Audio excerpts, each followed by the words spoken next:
अफगानिस्तान में तालिबान शासन के विदेश मंत्री अमीर खान मुत्तकी पहली बार भारत के दौरे पर हैं। उनका भारत दौरा काफी चर्चा में बना हुआ है। पाकिस्तान में खलबली मची हुई है। इन सब के बीच उन्हें लेकर एक और खबर ने सबको हैरान कर दिया है। कुछ लोगों के मन में सवालों के बुलबुले उठ रहे हैं। वो खबर है मुत्तकी का यूपी दौरा। मुत्तकी यूपी क्यों जा रहे हैं? उनके दौरे के बीच दारुल उलूम देवबंद की चर्चा क्यों हो रही है?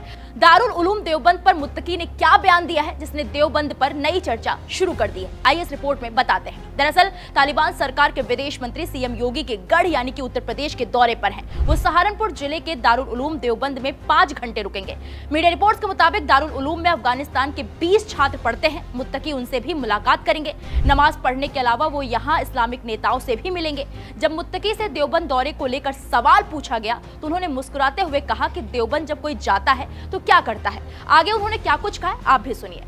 अच्छा, देवबंद में जब लोग जा रहे हैं उधर क्या करता है? मुलाकात करता है, नमाज पढ़ता है, असातिज़ा से मिलता है और तालिब इल्म से मिलता है। देवबंद तो इस्लामी उलूम का एक बहुत बड़ा मरकज़ है, तारीख़ी मरकज़ है। देवबंद का अकाबरीन उलमा और अफ़गानिस्तान के उलमा के दरमियान बहुत देरीना ताल्लुकात है और यही मसलक वाले लोग उलमा अफ़गानिस्तान में भी है और देवबंद को हम एक इल्मी और एक रूहानी मरकज़ समझता है। तो हम ये चाहता है कि वहाँ पे असातिज़ा और तलबा के साथ मुलाकात हो जाए और ये जो देरीना ताल्लुकात है वो फिर ताज़ा हो जाए और आना जाना शुरू हो जाए। जैसा हमारे तलबा यहाँ पे इंजीनियरिंग के लिए आता है, साइंस के लिए आता है और उलूम के लिए आता है, ऐसे दीनी उलूम के लिए भी आता है। तो इस सिलसिले में इंशाल्लाह कल देवबंद जाना है। और ये जो आपने दूसरा सवाल किया ये उससे पूछो जो ये बात उठाता है।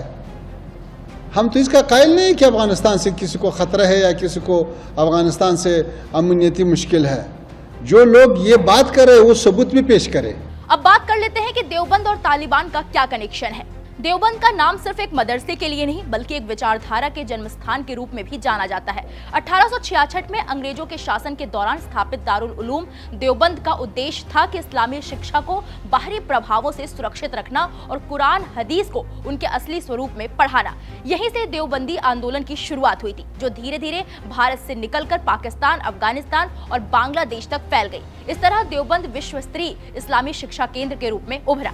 कुछ मीडिया रिपोर्ट्स में दावा किया गया कि पाकिस्तान के दारुल उलूम हक्कानिया, जिसे लोग तालिबान की पाठशाला कहते हैं, दारुल उलूम देवबंद की तर्ज पर बनाई गई थी। कहा जाता है कि इसी मदरसे से तालिबान के संस्थापक मुल्ला उमर और अन्य नेता पढ़े हुए हैं। हक्कानिया के फाउंडर मौलाना अब्दुल हक खुद देवबंद के छात्र थे और उनके बेटे सामी उल हक को दुनिया तालिबान का पिता कहती है। इसका मतलब साफ है कि तालिबान की धार्मिक और वैचारिक जड़ें देवबंद की मिट्टी से जुड़ी हुई हैं। वहीं ये भी खबर है कि तालिबान के विदेश मंत्री अपने इस दौरे में दारुल उलूम के वाइस चांसलर मुफ्ती अब्दुल कासिम नोमानी और मौलाना अरशद मदनी से मुलाकात करेंगे। मुत्ताकी और मदनी समेत कई टीचरों के बीच तकरीर होगी। तालिबान नेता का ये दौरा धार्मिक और कूटनीतिक दृष्टिकोण से काफी अहम भी माना जा रहा है। इस पूरे मामले पर आपकी जो भी राय हमें कमेंट बॉक्स में जाए और जरूर बताएं।